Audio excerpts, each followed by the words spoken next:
Hi, this is Abhijeet. This is Jaspreet. आज हम फिर से एक एपिसोड लेके आए हैं फाइनेंस विद बेनिफिट्स का। साथ में है अभिजीत। तो आज अभिजीत कौन सा टॉपिक लेके आए हैं जिससे हम लोगों का पर्सनल फाइनेंस आसान करने वाले हैं? आज हम लाए हैं P2P लैंडिंग। ये बहुत अच्छा कंसेप्ट है, इंडिया में काफ़ी कंपनीज आ गई है, तो हमने सोचा आज P2P लैंडिंग के बारे में बात करी जाए। तो ये तो बहुत अच्छा टॉपिक है। आज की तारीख में वैसे ही लेन देन का हिसाब बहुत ज़्यादा चल रहा है, तो अगर आप P2P समझ जाएंगे तो मेरे ख्याल से लोगों को समझ में आ जाएगा कि ये P2P है क्या। सबसे पहली चीज़ ये है कि व्हाट इज़ P2P।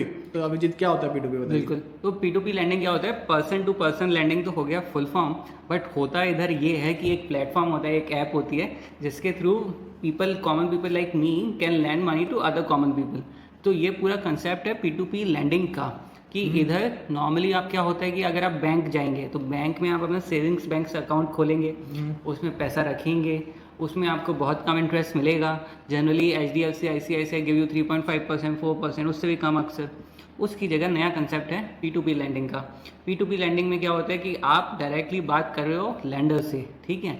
आपके पास पैसा है, आप किसी को उधार देना चाहते हो, P2P प्लेटफॉर्म के जरिए आप उसकी क्रेडिट स्कोर, उसकी पास परफॉर्मेंस, उसको कितना लोन चाहिए, ये सब सिलेक्ट कर लो और फिर उसको आप लोन दे दीजिए। तो बैंक जो बीच में बहुत सारा मार्जिन खा जाता है, एक एग्जांपल दूं तो आपको देता है वो 3.5% इंटरेस्ट, बट कोई बोरो करने आया है तो उससे वो लेता है 24% इंटरेस्ट, 28% इंटरेस्ट, बहुत हाई इंटरेस्ट। बीच में जो इतना सारा मार्जिन होता है ना 3.5 और 24 के बीच में 20% वो खुद रख लेते हैं। तो इतना ज़्यादा हाई मार्जिन का बिजनेस बना दिया है फिनेंस, तो उसका तोड़ है P2P लैंडिंग। तो आज अभिजीत हम लोगों ने P2P को क्यों चुना है? बहुत अच्छा क्वेश्चन है जसप्रीत। तो जसप्रीत, इसका कारण ये है कि अभी स्टॉक मार्केट जो है वो बहुत बुरी तरीके से धराशायी हुआ है, और जब तक ये रशिया यूक्रेन का क्राइसिस चल रहा है, ऊपर से देयर इज़ फैट टेपरिंग, ऊपर से RBI इज़ इंक्रीजिंग रेट्स, तो उस वजह से मार्केट में लिक्विडिटी कम है। और LIC का IPO भी आ गया है, तो वो भी काफ़ी सारी लिक्विडिटी ले गया मार्केट से। तो मार्केट शायद अगले एक साल तक ऐसे ही 15,000 16,000 पे घूमता रहे। तो उस वजह से अगर किसी को बेटर रिटर्न्स चाहिए तो there are lot of other avenues, और हमारा तो काम ही है, वी आर माई रुपया कंटेंट एज प्राइवेट लिमिटेड। तो हमने सोचा कि हम आपको थोड़ा फाइनेंशियली एम्पावर करें इस प्रोडक्ट के बारे में बता के, क्योंकि इधर जो रिटर्न्स मिलते हैं बहुत अच्छे रिटर्न्स मिलते हैं, जनरली नॉर्थ ऑफ 15%, 15% से ऊपर मिलते हैं अक्सर रिटर्न्स। तो हमने सोचा हम P2P लैंडिंग के बारे में आज बताएं, और लोगों को इस साल जो स्टॉक मार्केट के लिए बुरा साल है उसमें कैसे अच्छा रिटर्न उनके पास आए उसके बारे में हम उनको एजुकेट करें। तो अभिजीत P2P का बिजनेस मॉडल क्या है जिससे वो लोग भी कमा रहे हैं और हमें भी एडवांटेज हो रहा है? तो बिजनेस मॉडल तो यही है जो मैंने इनिशियली आपको बताया। नॉर्मली क्या होता है, बैंक में पैसा रखेंगे तो bank takes a very big pile of the interest, मतलब वो उनका कट बहुत बड़ा होता है। इधर क्या होता है, प्लेटफॉर्म का कट उतना नहीं होता है, बहुत कम होता है। तो उस वजह से आपके पास ज़्यादा रिटर्न्स आते हैं, आपके पास मेजॉरिटी के आपके पास substantive part of the return which the money is earning वो आपके पास आ जाता है। तो इसलिए P2P लैंडिंग का business model is very simple. Bank की तरह हाई कमीशन मत रखो, लो कमीशन हो जाओ। तो अभिजीत ये रेगुलेटेड है कि नहीं है P2P, कि कहीं ये क्रिप्टो और ये MLM स्कीम है जिसमें पता नहीं पैसा आया ही नहीं वापस हमारा? तो ये क्वेश्चन तो बहुत अच्छा है कि इस P2P लैंडिंग रेगुलेटेड। तो थोड़ा दर्शकों को बताना चाहूँगा कि देश में काफ़ी इन्वेस्टमेंट ऑप्शंस है। एक तो हो गया जैसे P2P लैंडिंग ये रेगुलेटेड है, this is regulated by RBI, mutual funds are regulated by SEBI, there are lot of investment options which are regulated by both SEBI and RBI। Debentures, अगर आप लिस्टेड डिबेंचर्स में कर रहे हैं investment तो RBI भी regulate करेगा, साथ में MCA भी रेगुलेट करेगा, साथ में SEBI भी रेगुलेट करेगा। तो जो रेगुलेटेड इन्वेस्टमेंट्स होते हैं वो थोड़े ज़्यादा सेफ होते हैं इन कंपैरिजन टू अनरेगुलेटेड, जैसे क्रिप्टो हो गया, हॉर्स रेसिंग हो गया। अगर आपके साथ कुछ धोखा वगैरह भी हो जाता है, अनएक्सपेक्टेड कोई चीज़ हो जाती है, फ्रॉड वगैरह भी हो जाता है, तो आप किसके पास जाएंगे? अनरेगुलेटेड में कोई रेगुलेटर होता नहीं जिसको आप तुरंत अप्रोच कर ले। रेगुलेटेड इन्वेस्टमेंट ऑप्शंस में you can always approach a regulator, तो ये बात बेटर रहती है। P2P lending is regulated by reserve bank of India, उनके मास्टर डायरेक्शंस है, इस पर पूरा लॉ वगैरह सब कुछ है। तो ये उतने ही रेगुलेटेड है जितना कोई NBFC। चलिए, ये बहुत अच्छा फैक्ट था जो आज हमारी जनता को सीखने को मिला होगा। तो अभिजीत, सबसे ज़्यादा ज़रूरी चीज़ें होती हैं कि ध्यान क्या क्या रखें। तो हम जब P2P में इन्वेस्ट कर रहे हैं तो हमें किन किन चीज़ों का ध्यान रखना चाहिए? तो आपके पास कई चीज़ों का ध्यान रखना चाहिए। सबसे पहले तो आप सिलेक्ट करेंगे कि आप कौन सी P2P ऐप में जाएंगे। तो आप देखिए कि उनका पास परफॉर्मेंस वगैरह कैसा रहा है। गूगल पे एक सर्च मारिए कि किसी ने फ्रॉड केस वगैरह तो नहीं किया है। दूसरा उनका आप जाके देखिए डिफ़ॉल्ट रेट वगैरह क्या है। डिफ़ॉल्ट रेट होता है कि कितने लोग लोन वापस नहीं चुका रहे, तो वो देखिए कि कितने लोग वापस लोन नहीं चुका रहे। डिफ़ॉल्ट रेट अगर बहुत हाई है, 10% है या उससे भी ज़्यादा है, तो आप मत कीजिए इन्वेस्ट फिर। जनरली तो कम ही होता है, डिफ़ॉल्ट रेट जनरली 2-3% होता है। तो ये एक चीज़ हो गई। दूसरा, जब आप इन्वेस्ट करें तो आप देखिए प्रोफाइल यूज़र की, जो आपसे लोन उठा रहा है उसका सिबिल स्कोर क्या है, उसने पहले भी कोई लोन उठाया है। ये हो गई दूसरी चीज़ कि उसकी पास्ट परफॉर्मेंस, हिस्टोरिक परफॉर्मेंस, उसकी प्रोफाइल क्या है, किस पर्पज़ के लिए उठा रहा है। अगर कोई उसकी सैलरीड है या नॉन सैलरीड है, बिजनेसमैन है या उसको हर महीने तनख्वाह आ रही है, all these things are also important. तो ये हो गई दूसरी चीज़। फिर तीसरी चीज़ हो गई कि आप जब भी इन्वेस्ट कर रहे हैं ना, तो इसमें ऐसा होता है कि आपका जो सामने लोन उठा रहा है होता है, वो हो सकता है 100 रुपीज़ उठा रहा हो, तो आप कभी भी 100 रुपीज़ मत दीजिए उसको। आप एक सर्टन परसेंटेज दीजिए, 5% या और भी कम दीजिए। जितना आप कम देंगे उतना कम आपका चांसेस रहेगा पैसा खोने का।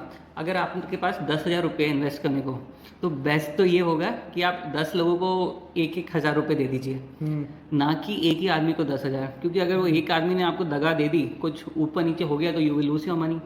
बट इन केस अगर आपने 10 लोगों को दिया है, तो उनमें से एक ना भी दे, अगर बाकी लोगों का अच्छा रिटर्न आ जाए आपको 18%, तो उसका 1,000 रुपये का लॉस भी पूरा हो जाएगा, फिर भी आप मुनाफे में रहेंगे। तो जब भी इन्वेस्ट कीजिए, invest a small portion. Mutual funds में भी जो हम बोलते हैं, don't keep all your eggs in one basket, तो same principle applies here also. तो ये बात एकदम क्लियर रखिए आप। तो अभिजीत, इसमें जो प्लेटफॉर्म्स होते हैं उनकी कोई गारंटी वगैरह कुछ नहीं होता कि सिर्फ एक प्लेटफॉर्म है जिसमें आप जाके ट्रांजैक्शन कर सकते हैं? तो ये तो बहुत ही इंपॉर्टेंट क्वेश्चन है, बहुत ही अच्छा क्वेश्चन है जसप्रीत, थैंक यू। सो इस क्वेश्चन का आंसर ये है कि कोई गारंटी प्लेटफॉर्म नहीं देता। ठीक है, जो भी आप जिस भी ऐप के थ्रू कर रहे हैं, जो भी P2P NBFC है, वो कोई गारंटी नहीं दे रही।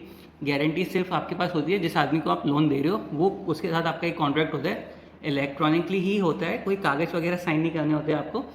उसके साथ आपका कॉन्ट्रैक्ट होता है और वो आपको गारंटी करता है रिटर्न्स। बट वो कोई बैंक तो है नहीं, तो उसकी बात का उतना वजन नहीं होता जितना आपका कोई, अगर आपने बैंक में पैसे रखे तो वो तो एकदम सेफ है। इधर हो सकता है कि कोई आपका ना भी चुका है लोन। बट आजकल क्या हो गया है जसप्रीत, कि आजकल डिजिटल भारत है, तो अगर आप डिफ़ॉल्ट करते हो तो आपका सिबिल स्कोर हो जाएगा बर्बाद। सिबिल स्कोर हो गया आपका बर्बाद, तो आप लाइफ में कभी ना कभी तो लोन वगैरह लोगे, शायद हाउस के लिए, शायद व्हीकल के लिए, शायद मैरिज के लिए। तो इधर फ्रॉड वगैरह कोई ज़्यादा होता नहीं है कि लोग पैसे लेके भाग जाए, वो वैसा P2P लैंडिंग में होता नहीं है। लोग P2P लैंडिंग में इसलिए आते हैं पैसा उठाने के लिए क्योंकि बैंक से बेटर इंटरेस्ट रेट मिल रही होती है। तो मैं ये नहीं कहूँगा कि ये एकदम सेफ है, बट ऐसा भी नहीं है कि यहाँ पे चोर भरे हुए हैं। तो रही बात जसप्रीत के क्वेश्चन की, गारंटी आपको नहीं है प्लेटफॉर्म की तरफ से, गारंटी आपको है फ्रॉम द पर्सन जिसने आपसे उधार उठाया है। तो ये तो अभिजीत आपने बहुत डराने वाली बात बोली है वैसे तो मुझे ये बताइए, अगर डिफ़ॉल्ट हो जाता है खुदा ना खास्ता, तो आप बताइए कि भाई क्या करना चाहिए उस केस में? अगर डिफ़ॉल्ट हो जाता है उस पर्टिकुलर केस में, ये P2P प्लेटफॉर्म आपकी मदद करेंगे और ये खुद भी केस करेंगे उस पर्टिकुलर व्यक्ति ने जिसने डिफ़ॉल्ट किया है। बट आपको पता है भारत में केसेस को सॉल्व होने में 7-8 साल से कम तो लगते हैं नहीं, तो आप ये समझ लीजिए कि आपका 7-8 साल के लिए पैसा ब्लॉक हो जाएगा। तो इसलिए आपने मेरी प्रीवियस एडवाइस सुनी हो, आई होप, उसमें मैंने कहा था कि don't keep all your eggs in one basket. आपके पास 10,000 रुपये हो तो 10 लोगों को उधार दीजिए, एक आदमी को नहीं। तो अभिजीत, आप मुझे ये बताइए कि मान लीजिए आपने कहा कि इसमें कोई गारंटी तो है नहीं प्लेटफॉर्म की, तो अगर डिफ़ॉल्ट होता है, इन दैट केस कौन इन्फॉर्म करेगा कि वो डिफ़ॉल्ट कर रहा है, उसका क्रेडिट स्कोर ख़राब होगा, लीगल कार्रवाई जो होगी वो कौन करेगा?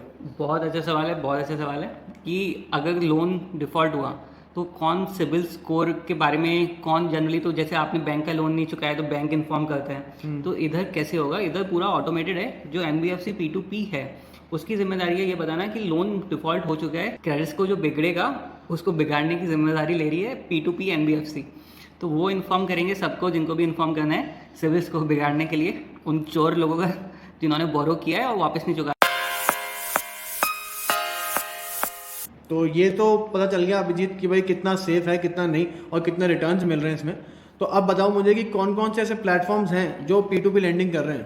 तो अभी तो भारत में काफ़ी प्लेटफॉर्म्स आ गए हैं, आपने शायद 12% क्लब का नाम सुना हो, क्रैड भी ये दे रहा है, उनके प्रोडक्ट का नाम शायद क्रैड मिंट है। उसके अलावा there other platforms also like India P2P, Len Den club. तो आप जाके इन सभी वेबसाइट्स देख सकते हैं, इन सभी ऐप्स चेकआउट कर सकते हैं, जो आपको सही लगे आप उसी में इन्वेस्ट कीजिए। तो आज अभिजीत हमने फाइनेंस विद बेनिफिट्स में आज सीखा P2P लेंडिंग के बारे में। तो जहाँ तक मुझे समझ में आया, अगर आपके पास पैसे हों तो आप एक जगह पे इन्वेस्ट ना करें P2P में, अलग अलग जगह पे इन्वेस्ट करें ताकि आपका रिटर्न आने के चांसेस भी बढ़ जाए। तो फिर मिलते हैं हम लोग नेक्स्ट एपिसोड में, तब तक आपके लिए कोई ना कोई नया प्रोडक्ट लेके आएंगे। और हम लोग एक छोटा सा स्टार्टअप है, तो आपके सपोर्ट की बहुत ज़्यादा ज़रूरत है हमारे को इस समय। तो अब मिलते हैं, मैं और अभिजीत या फिर कोई ना कोई मेरे साथ लॉयर होगा जो आपका पर्सनल फाइनेंस आसान करेगा। तब तक के लिए प्लीज़ फॉलो।